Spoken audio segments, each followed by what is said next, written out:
Hi Jacob from Digging in Australia. This is Uncle Terry here, sending you my short little video testing out my new X-Terra 705. And this is what I found. I'm not sure what it is. I don't have my glasses on, so I can't see it very well. So there you go. I really love your videos and your channel, and I'll be watching. This is Uncle Terry here.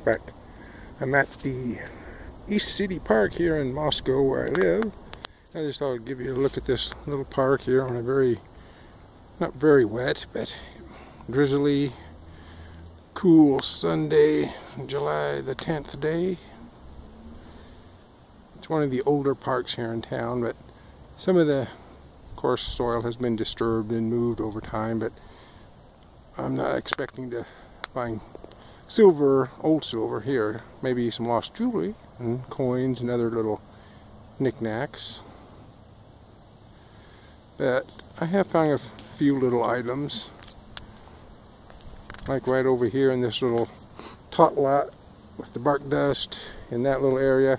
Found this little busted jewelry piece. The letter N is kind of sparkly on one side, but it mainly looks like a stainless steel or something to me. It's real tiny. And over there I found a quarter, and just recently a penny. It was pretty deep. I just ranked up the sensitivity, since this isn't that a trashy a park, so I'm not worried about getting what I call flashback, or the high beams beamed back at me. By turning your sensitivity up too high, you can get a lot of falsing, and it will mask everything if you're in a trashy park. So trashy park, turn it down, and this park that's relatively clean, turn it up, and there's not a lot of electrical interference.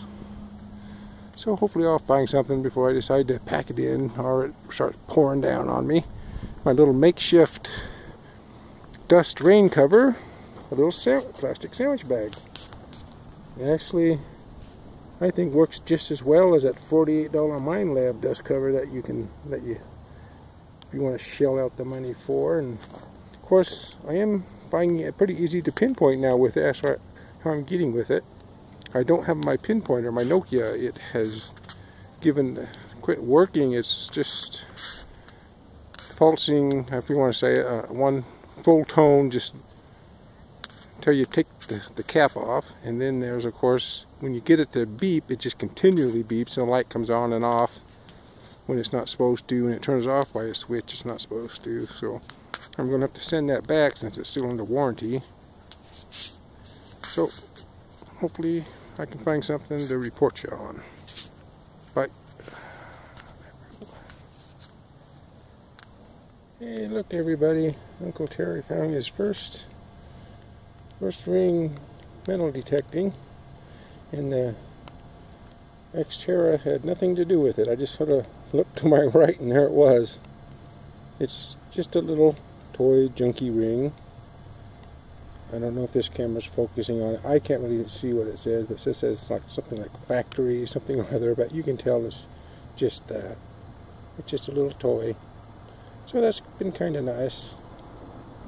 My first ring metal detecting. Now I just gotta find the first real one. So hopefully I'll have something new for you. And that's it for this little segment.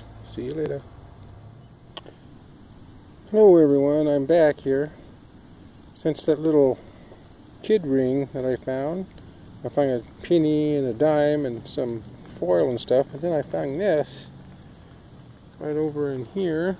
It's sort of by a little stand area where they hold little concerts here at East City Park.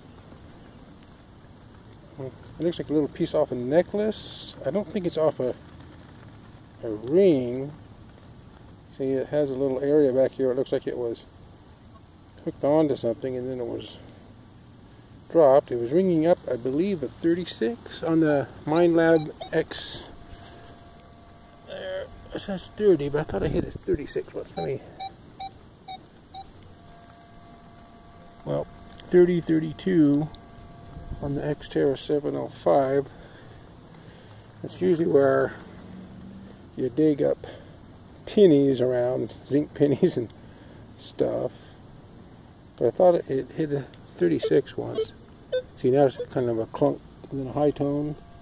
And now it gave a 6 when I hold it sideways. And then a 2, so I have a feeling it's just costume. But it was a nice little thing to find. Probably getting ready to go here. It's still raining. But I'm hunting under all these trees, so I actually am staying relatively dry, which is nice. Then maybe you can quite see him there, the little World War II memorial, or is that no? I think that's World War I. Look at just by looking at the hat. I'll have to give you a closer look here on the way out. So I think I'll pretty much might call it quits for the day and head home. I'm getting a little cold anyway. So it's been a nice run here, learning the X-Terra 705. I'm still learning some of the discrimination patterns that it has, and I actually went down what Randy Horton said to do, is hunt in no discrimination, zero discrimination versus all metal. It's something to do with, it actually can ID a little better, I guess, versus the all metal.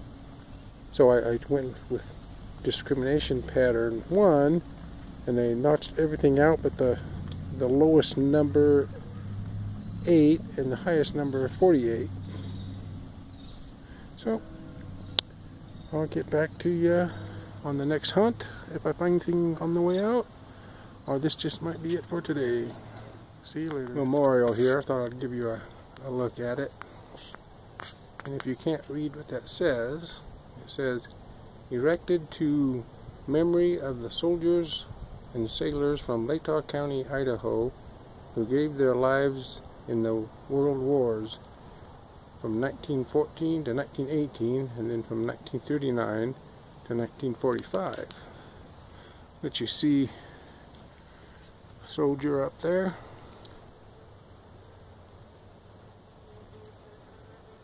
And on either side, on this side, it has names of the various soldiers lost in this county in the World War I, I should say. Let you have a look there. I don't think there's anything printed on the back. Yeah, there is, but just before I get around to there, and down here, they did not leave out the Vietnam veterans either. This was erected obviously sometime later, of the various people from around the county and city that lost their lives in the Vietnam War. Excuse the pole. I don't want to walk up closer into the garden of it, but on this here is some names of various soldiers from the World War II on here, and I believe the other side has 2 as well. It's going to go behind the tree.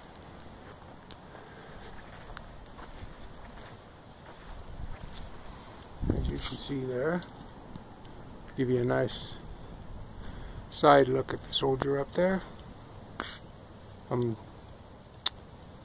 Probably it's all going to be in cast shadow because of just the way the light is. Come back around the front here.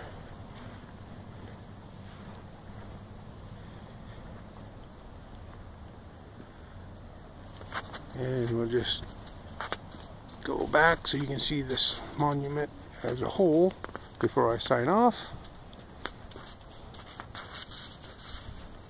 And there you go.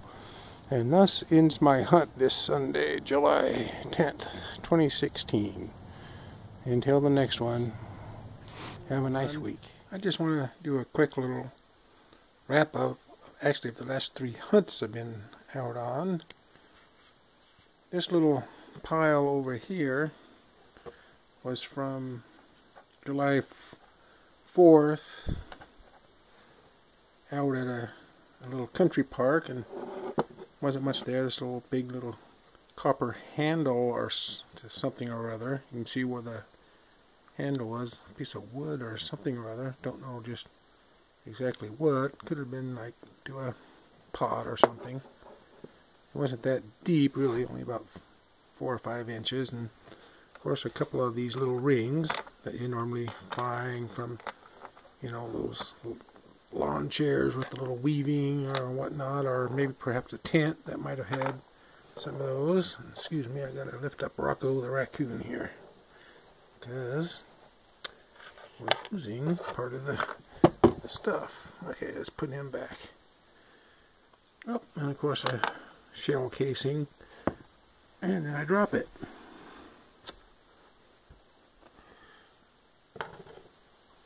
So all you guys who know ammo and whatnot, if this focus is right, we'll be able to look at that and know what type of rifle or pistol it came out of, but I don't know that one. And of course the usual clad, a dime, 3 pennies, well 2 dimes, one kind of shiny and a nickel. Like I say, that was from July 4. This little pile here was from yesterday, about my 4th or 5th visit back out to my local fairgrounds, and you can see the little bits of junk here, a 22 casing, a little rivet, I think, end piece there, an electrical piece here, a bunch of pennies, just regular old pennies, a nickel, a couple of dimes, and this little thing here, it goes together, it kind of little advertisement for the local bank, which this particular bank is no longer in existence here. It closed up in the 90s. And of course, a neat little find where I dug down. I was getting like a fault signal and whatnot. I never found any piece of metal. It's kind of funny. I found this little plastic little elephant down there. Couldn't find his other legs. That's all of him I could find. So that was kind of a neat little thing. And then today, from East City Park, where I was hunting, it's one of the older parks here in town. Some of the first things I found, of course, was that big washer there. That was one of the junk stuff up at the tot lot. This little piece off a zipper. And various places throughout the park. Some pennies, a dime, 2 quarters. And now some of the nicer little pieces I found in there. Nothing terrible value, but this was my first piece of jewelry, even though it's costume jewelry, a little kid's ring. It just says factory made in China or something like that, so you know, but it's kind of a little decorative. Maybe I'll give it to my niece or something when I go down and see her. So that was nice for my first ring find. And another thing is this little piece off probably off a necklace. It could have been off another little piece of costume jewelry ring. That's all it is. It's not, it rung up right in the zinc range, so it's very light. You can see where it was obviously attached to something. It could have been a centerpiece, maybe off a necklace or something. I didn't find anything else around it. I was getting some funny other signals, but that was towards the end of the day when I was getting ready to leave, and it was getting a little cool. And of course the ring, of course, again was from the tot lot, and so is this little N. It doesn't look like it was physically attached to anything, but obviously it was attached to something at one time. Oh yeah, let's see if I can get it in my fingers so you can actually look at it. It has a little bit of sparkly stuff on it. As you see there, it's a little N. It's not a Z. It could be a Z, I guess, if you hold it that way, but I think it's an N just because you see how thick that top, that's normal how an N would look. So it's kind of nice. It has some little fake-like diamonds, at least that's what I call them. That was a nice little thing to find. And it was down there a little ways, and I managed to pick it up. And this neat little, I think it's a Chinese type token thing, just because if you look at the very top right there, let me focus that in there, you can see the lettering, some lettering that's Chinese. It looks like this is either the back or the front. See there? You see that? Various little animals that go around a half circle at top, and a little symbol in here that I can't quite make out. Let me turn it back over so you can look at that. And little dragons on either side, and a little symbol in the middle, and like I say at the top, some Chinese writing. And this little hole here I assume was on a necklace, so maybe it was on that, maybe it was some sort of charm or whatnot that somebody had lost at one time. I don't think it's been in there very long. It was only about an inch into the ground, tangled up into the roots. So, in case you're wondering about the little raccoon puppet, I've had that little guy since my nephew, who's about 31 years old, since he was about 2. And he's been passed down to various nephews, have played with it. My niece, who's now a mother and has a 4-year-old of her own, I used to take it and entertain her with it, and he got thrown out a couple of times, and I managed to rescue him finally, and now he lives with me because I don't want him to go anywhere. He's sort of like a reminder of various moments with my nephew and nieces, and I used to entertain them with it.